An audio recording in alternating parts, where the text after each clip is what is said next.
जैसा कि हमने ये मॉडल बनाया है, जब ये नीचे की तरफ देते हैं तो वो गिर जाता है, और जब वो ऊपर की तरफ देते हैं तो ये बढ़ जाता है। Very good very good. जब लगते ही आदमी का अमल शुरू हो जाता है।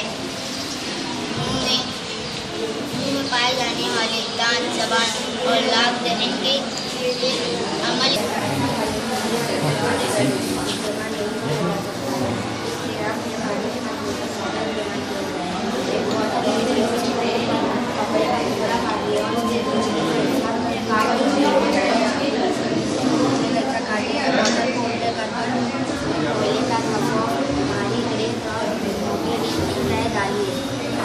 कचरे वाला गंदा पानी डालिए,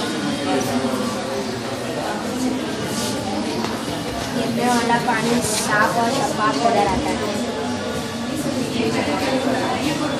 पानी साफ होने बल्कि एक किस्म से दूसरे किस्म में तब्दील हो सकती है। कायनात में कोई तवानाई बाकी रहती है। मिसाल एनर्जी, लॉ ऑफ एनर्जी। मिसाल बाकी बढ़ती तवानाई तेल की तवानाई की तवानाई में तब्दील हो सकती है। कौन सा बेचना बेचना चाहिए।